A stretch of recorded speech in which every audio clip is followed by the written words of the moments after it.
कि मुझे दुनिया की तमाम हकीकतें दिखा दी गईं।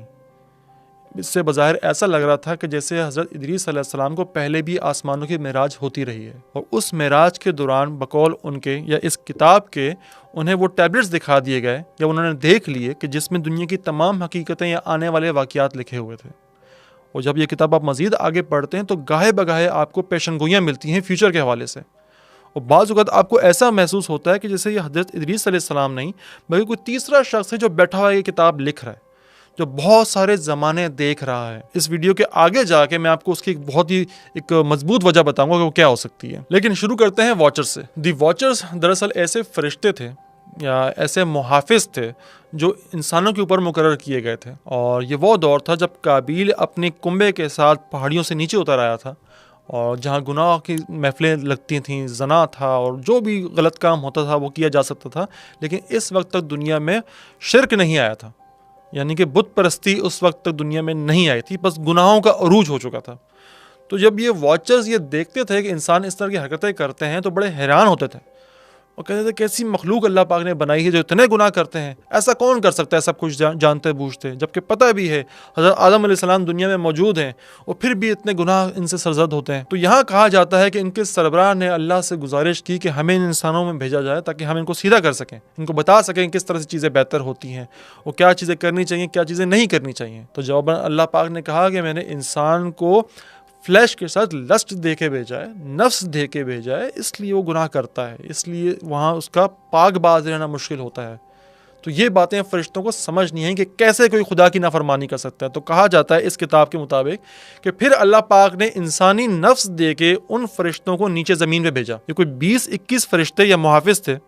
मैं फरिश्तों का लफ्ज़ यूज़ नहीं करूँगा, मुझे लगता है ऐसा कि ये मुहाफिज थे।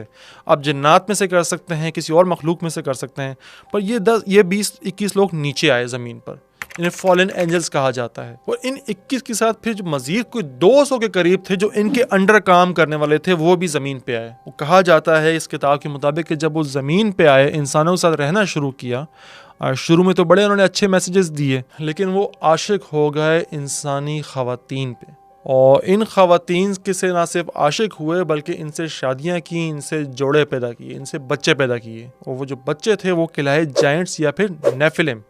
नेफिलिम का जिक्र आप बाइबल में भी बहुत दफ़ा पढ़ते होंगे और बहुत सारी लोक कहानियों पे भी उनका बहुत दफ़ा जिक्र किया गया है। ये एक ऐसी मखलूक थी जो इंसानों से साइज़ में और ताकत में बहुत बड़ी थी, और ना सिर्फ ये बच्चे पैदा किए उन मुहाफिजीन ने, बल्कि इंसानों को वो इल्म भी सिखाए जो कि ममनू थे। उन इल्म में कहा जाता है एस्ट्रोलॉजी, एस्ट्रोनॉमी, सितारों का इल्म, और उस वक्त की जितनी मॉडर्न साइंसेस थी जो इंसानों के लिए फ़िल वक्त ममनू थी, वो इंसानों को दे दी गई। और कुछ ऐसे अलूम भी दिए गए जिसे आसमानों का राज कहा जाता है। उन मुहाफिजीन के बच्चे पैदा करना और फिर आसमानों के राज देना अल्लाह पाक को सख्त बुरा गुजरा, लिहाजा अल्लाह पाक ने क़यामत तक उन्हें दुनिया में ही सज़ा देने का हुक्म सादर कर दिया। अब यहाँ हुआ ये कि पहले उन मुहाफिजीन ने ख़वातीन से बच्चे पैदा किए जिससे नेफिलिम और जायंट्स निकले। उसके बाद उन जायंट्स या नेफिलिम्स ने दीगर मखलूक़ात से जिनसी ताल्लुक़ कायम किया, जिनमें ना उन्होंने कोई जानवर छोड़ा ना कोई परिंदा छोड़ा। और उसके बाद वो इतने वहशी हो गए, उनकी खुराक इतनी बढ़ गई कि उन्होंने इंसानों को खाना शुरू कर दिया, और फिर ऐसा भी वक्त आया कि उन्होंने एक दूसरे से जंगें शुरू कर दी, जायंट्स की जंगें, जिसने बेतहाशा दुनिया में तबाही फैलाई। जायंट्स की इन जंगों में जो सबसे होशरबा और आपके दिमाग की बत्ती जला देने वाली जंग है वो कुछ ये है कि यहाँ एक जायंट होता है हुबाबेश, जो एक दूसरे जायंट की बीवी को अगवा कर लेता है। वो उसके बाद कहते हैं कि इस जायंट्स की तारीख की सबसे ख़तरनाक जंग लड़ी गई।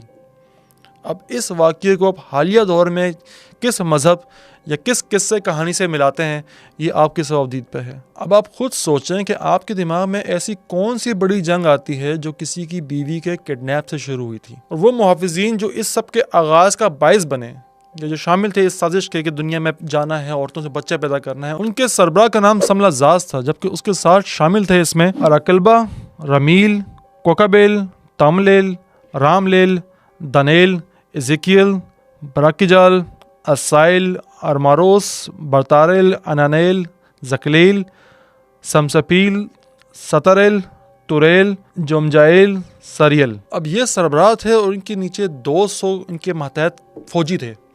अब अगर आप इसका ज़रा जायज़ा लें और दूसरी तरफ चले जाएं सुमेरिया। सुमेरियंस भी कहते थे कि वहाँ अनुनाकीज आए। अनुनाकीज यानी कि आसमान से उतरे हुए।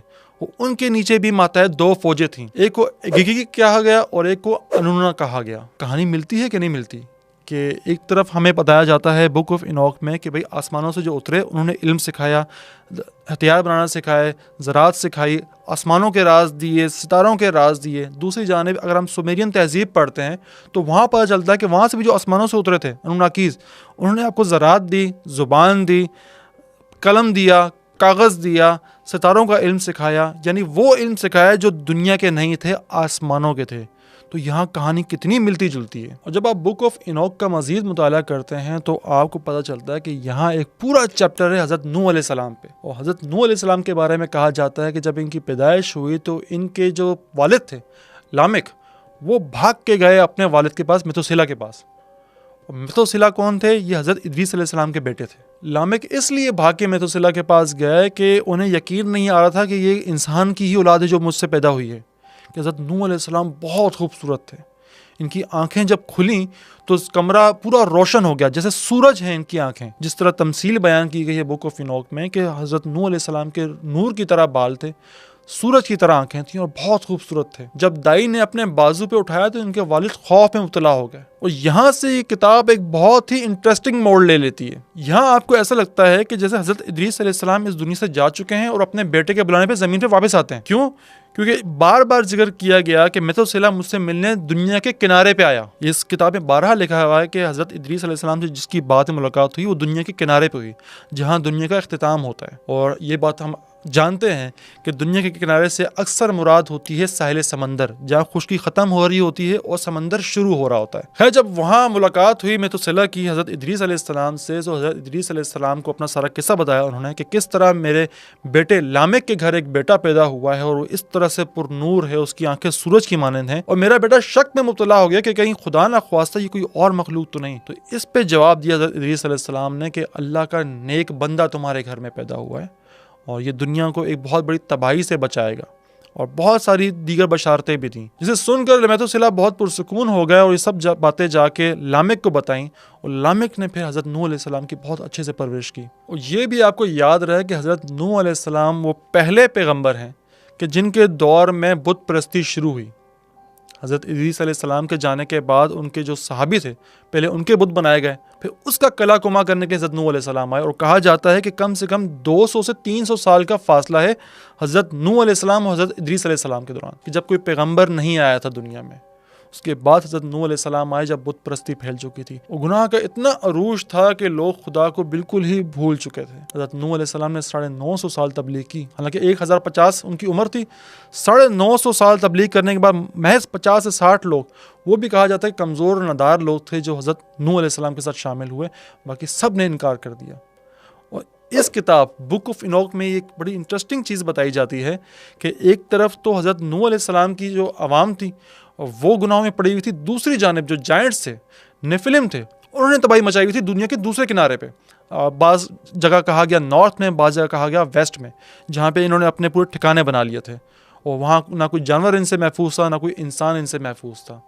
इसी दौरान इस किताब में एक और मज़े की चीज़ बताई जाती है कि वो लोग जिन्हें जायंट्स ने मार दिया था, वो खुदा के हुजूर जब पहुँचे आसमानों पे तो उन्होंने शिकायत की कि ये क्या चीज़ हम पे ला दी गई है, हम तो इंसान थे, दुनिया तो हमारे लिए बनाई गई थी, तो ये कौन सी मखलूक है जिन्होंने हमें ज़िंदगी अजाब में डाल दी है, तो हमें इंसाफ चाहिए, हमारा खून नाहक किया गया।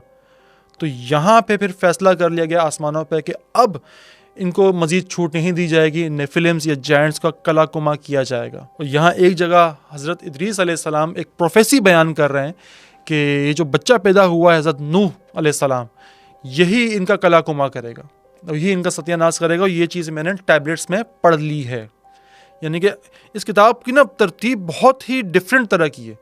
बाज़ औक़ात लगता है कि जैसे हज़रत इदरीस अलैहिस्सलाम ये खुद लिख रहे हैं, बाज़ औक़ात लगता है कोई और बंदा बैठा हुआ ये सब वाक़यात देख रहा है दूर से और ये लिख रहा है, कि पेशनगोइयाँ हैं इसमें, प्रेडिक्शंस हैं और वो तमाम प्रेडिक्शंस सच होती जा रही हैं। ये सबसे इंटरेस्टिंग बात है। बहरहाल फिर यहाँ पे दूसरा ऐसा मौका आता है कि हालांकि हज़रत इदरीस अलैहिस्सलाम दुनिया से कूच कर चुके हैं इस किताब के मुताबिक भी, लेकिन हज़रत नूह अलैहिस्सलाम हज़रत इदरीस अलैहिस्सलाम को तलाश करते हुए दुनिया के किनारे तक पहुँचते हैं और वहाँ पुकारते हैं हज़रत इदरीस अलैहिस्सलाम को। और वहाँ हज़रत इदरीस अलैहिस्सलाम को पुकार के कहते हैं कि देखें क्या दुनिया में अजाब आया हुआ है, ये लोग नाफरमानियों पे उतरे हुए हैं। और वहाँ हज़रत इदरीस अलैहिस्सलाम ज़मीन पे आते हैं और दोनों मिलकर खुदा से दुआ करते हैं कि इस चीज़ से छुटकारा दिलाया जाए इंसानियत